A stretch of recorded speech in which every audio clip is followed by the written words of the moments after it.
Student income tax में salary का question देखिए पहले क्वेश्चन को रीड करते हैं। Compute the taxable salary of Shrimati Gopi Devi of Kanpur for the assessment year 2020 to 21 from the following particulars. Student basic salary देखिए कितनी है इनकी, 16,000 रुपये महीने, 16,000 पर मंथ। अब 1 ईयर के लिए ये 4 क्वेश्चन मैंने पीछे बताया चुका है, मल्टीप्लाई 12 यानी 16,000 मल्टीप्लाई 12 1,92,000, 1,92,000।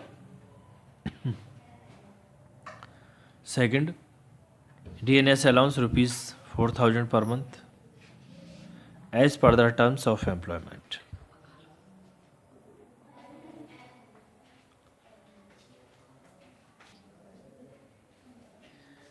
देखिए DNS अलाउंस 4,000 रुपये महीने है, इंटू 4 इंटू 12 यानी 48,000। Bonus 16,000 per annum.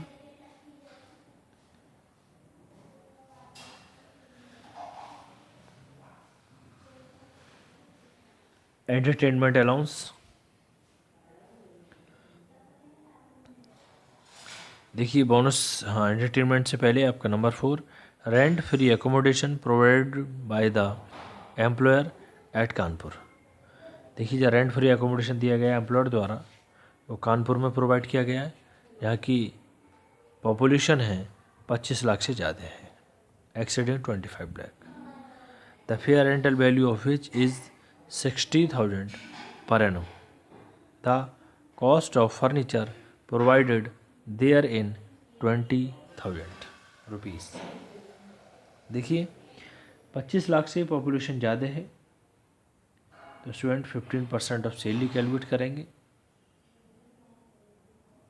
मैं इसके रूल्स बता चुका हूँ। यदि किसी शहर की जनसंख्या जहाँ उसको एकोमोडेशन दिया गया है 25 लाख से ज़्यादा है तो सैलरी का 15% यानी 15%, और यदि 10 लाख से अधिक है और 25 लाख से कम तो सैलरी का 10%, और यदि 10 लाख से कम है तो सैलरी का 7.5% कैलकुलेट करते हैं।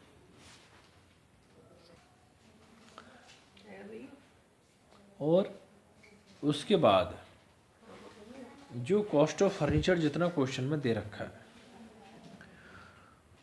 उसको हम 10% ऐड करते हैं। जैसे इसमें दे रखा है 20,000 रुपये का कॉस्ट ऑफ फर्नीचर, 20,000 का 10% कैलकुलेट करेंगे तो आएगा 2,000। और यदि कुछ एम्प्लॉय द्वारा पेड किया गया है रेंट पेड तो उसमें से उसको माइनस कर देते हैं, वो कंसेशन रेंट के तौर पर आता है जैसे हमने पीछे क्वेश्चन में किया था।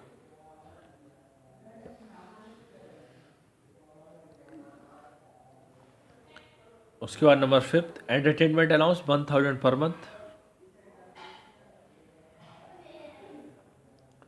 1,000 मल्टीप्लाई 12 यानी कि 12,000, 12,000। देखिए हर contribution to RPF is at 15%,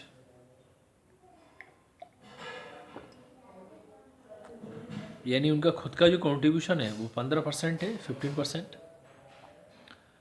number 7 लेकिन एम्प्लॉयर कॉन्ट्रीब्यूशन जो है to RPF recognise provident fund is 30,000 per annum, 30,000 per annum, 30,000 रुपये साल।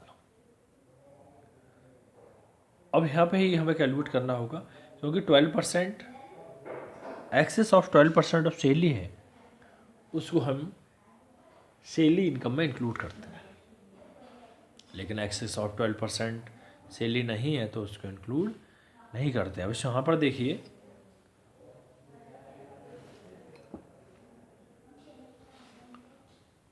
सबसे पहले तो स्टूडेंट जो सैलरी है उसका 12% कैलकुलेट करेंगे हम, क्योंकि इन्होंने इसमें दे दिया है 30,000 रुपये दे रखे हैं। तो 1,92,000 प्लस 48,000 टीएनएस अलाउंस दे रखा है if the under the terms of employment, तो इसलिए इसको यहाँ पर शामिल करेंगे इसमें सैलरी में। 2,40,000 का 12% कैलकुलेट करेंगे, तो 2,40,000 का यदि हम 12% कैलकुलेट करेंगे तो वो आएगा 28,800, 28,800। यानी यदि 12% यदि हम देखते हैं तो 28,800 होना चाहिए, और क्वेश्चन में कितना दे रखा है 30,000, यानी कि 1,200 रुपये कहीं ना कहीं ज़्यादा है। अब कार नेक्स्ट देखिए, interest on RPF recognise provident balance at 9.5% per annum is 19,000. Number 9, free of a large motor car for both official and personal purpose. Driver is also provided by the employer. देखिए, जो बड़ी car है वो office purpose के लिए भी use होती है और उसके प्राइवेट पर्पस के लिए भी, लेकिन ड्राइवर भी दे रखा है और उसका पूरे का पूरा जो उसके एक्सपेंसेस हैं वो एम्प्लॉयर द्वारा वहन किए जाते हैं। लार्ज कार के लिए 2,400 रुपये हैं, प्लस सॉफर यानी ड्राइवर के 900 रुपीज़, तो 2,400 रुपीज़ प्लस 9 यानी 3,300 मल्टीप्लाई 12, ये आएगा आपका 39,600। इस तरीके से स्टूडेंट ये पूरा कैलकुलेशन करनी थी इसकी। अब देखिए इसका सॉल्यूशन देखिए,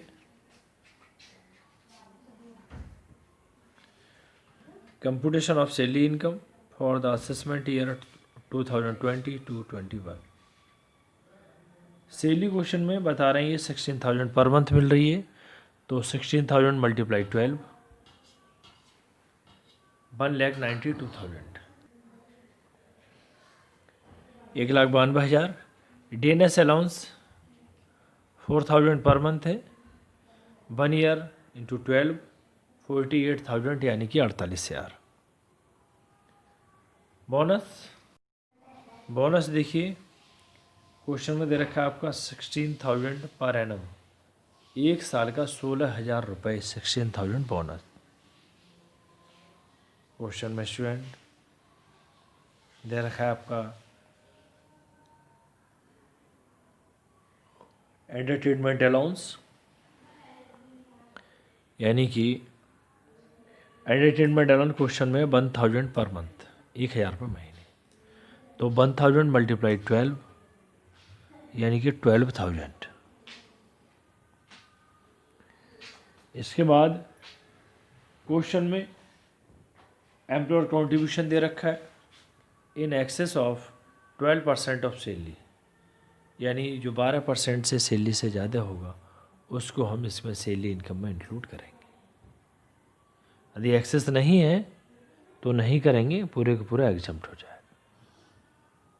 तो देखिए 12% of salary it means 1,92,000 salary plus DA यहाँ पर इसलिए इंक्लूड कर लिया है क्योंकि ये if the under the terms of employment के अनुसार दे रखा है।